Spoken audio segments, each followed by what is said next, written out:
क्या आपके कानों में लगा है ये छोटा सा डिवाइस आपकी सेहत के लिए टाइम बम है? क्या हर कॉल और हर गाना आपको धीरे धीरे किसी खतरनाक बीमारी की ओर ले जा रहा है? आज हम तोड़ेंगे उस डर को जो ब्लूटूथ एयरफोन को लेकर आपके दिमाग में बैठा दिया गया है। सच जानना है तो वीडियो अंत तक देखिए। आज की तेज रफ्तार जिंदगी में ब्लूटूथ एयरफोन हमारे कानों से जैसे चिपक ही गए हैं, सुबह ऑफिस कॉल से लेकर रात को म्यूजिक और रील्स तक। लेकिन इसी सुविधा के साथ एक डर भी लगातार फैलाया जा रहा है।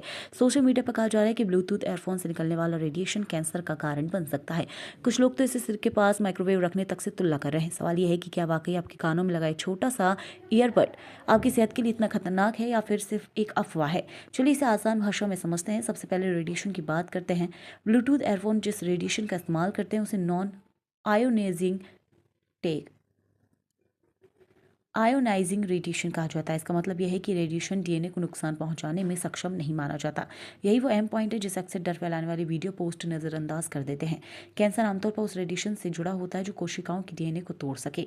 ब्लूटूथ एयरफोन उस कैटेगरी में आते ही नहीं है। अब तुलना करते हैं मोबाइल फोन से।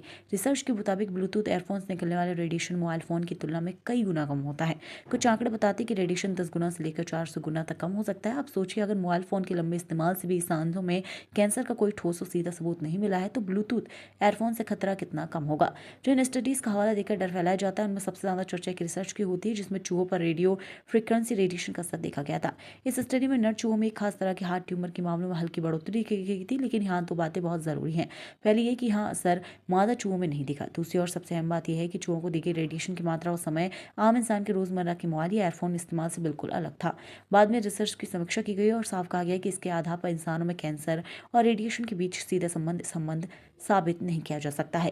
इसका मतलब ये हुआ कि सोशल मीडिया पर जो कहा जा रहा है वह वैज्ञानिक तथ्यों पर नहीं बल्कि डर और गलत सूचना पर टिका हुआ है। इसका ये मतलब बिल्कुल नहीं है कि हमें टेक्नोलॉजी का इस्तेमाल बिना सोचे समझे करना चाहिए। हर चीज़ की अति नुकसानदायक हो सकती है। बहुत तेज आवाज़ में लंबे समय तक एयरफोन पहनने से सुनने की क्षमता पर असर पड़ सकता है, कान में इन्फेक्शन हो सकता है, लेकिन कैंसर का डर दिखना फिलहाल वैज्ञानिक सच्चाई नहीं है। सही तरीका ये है कि हम संतुलन बनाएं, जरूरत के हिसाब से हेडफोन का इस्तेमाल करें, बीच बीच में ब्रेक लें, वॉल्यूम सीमित रखें और सबसे ज़रूरी बात, अफवाहों से डरने के बजाय सही जानकारी पर भरोसा करें, क्योंकि डर सबसे तेज फैलता है लेकिन सच अक्सर शांत रहता है। अगर आपको ये वीडियो जानकारीपूर्ण लगा हो तो इसे लाइक ज़रूर करें। ऐसी सच्चाइयों में तक तोड़ने वाली वीडियो के लिए चैनल को सब्सक्राइब करें और कमेंट में ज़रूर बताएं कि आप ब्लूटूथ एयरफोन दिन में कितने घंटे इस्तेमाल करते हैं।